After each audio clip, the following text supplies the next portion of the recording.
The Confessions of Saint Augustine, Book 9, Chapter 1. O Lord, I am your servant. I am your servant and the son of your handmaid. You have broken my bonds in sunder. I will offer to you the sacrifice of let my heart and my tongue praise you. Ye, let all my bones say, O Lord, who is like unto you? Let them say and answer you me, and say unto my soul, I am your salvation. Who am I, and what am I?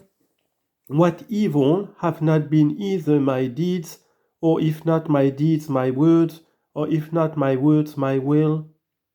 But you, O Lord, are good and merciful, and your right hand had respect unto the depth of my death, and from the bottom of my heart emptied that abyss of corruption. And this your whole gift was to nill what I willed, and to will what you will.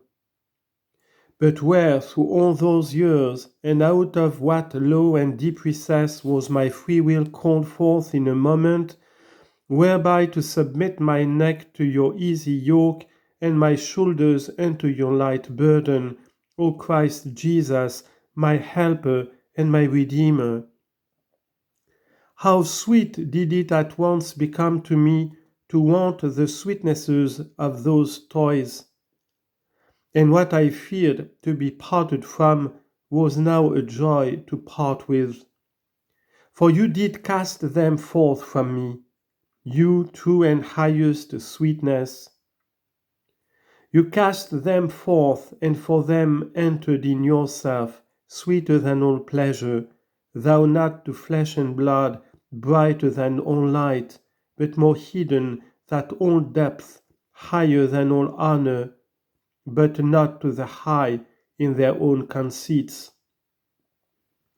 Now was my soul free from the biting cares of canvassing and getting, and weltering in filth, and scratching off the itch of lust.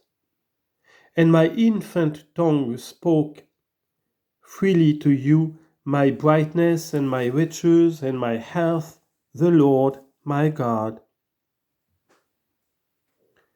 Chapter 2.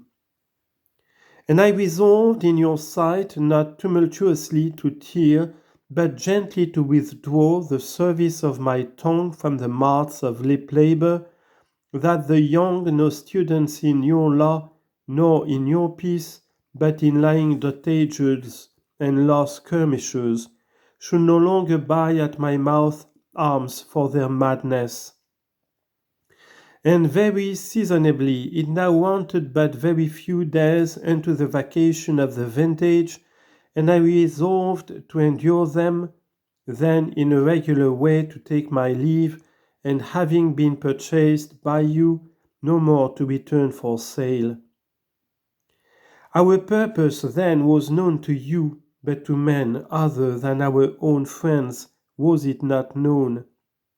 For we had agreed among ourselves, not to let it out abroad to any, although to us, now ascending from the valley of tears and singing that song of degrees, you had given sharp arrows and destroying calls against the subtle tongue, which as though advising for us, you thwart and would out of love devour us, as it does its meat.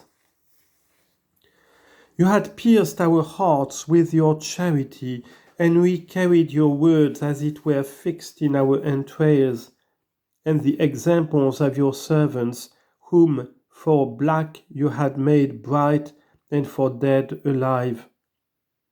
Being piled together in the receptacle of our thoughts, kindled and burnt up that our heavy torpor, that we should not sink down to the abyss, and they fired us so vehemently that all the blasts of settled tongues from gainsayers might only inflame us the more fiercely, not extinguish us.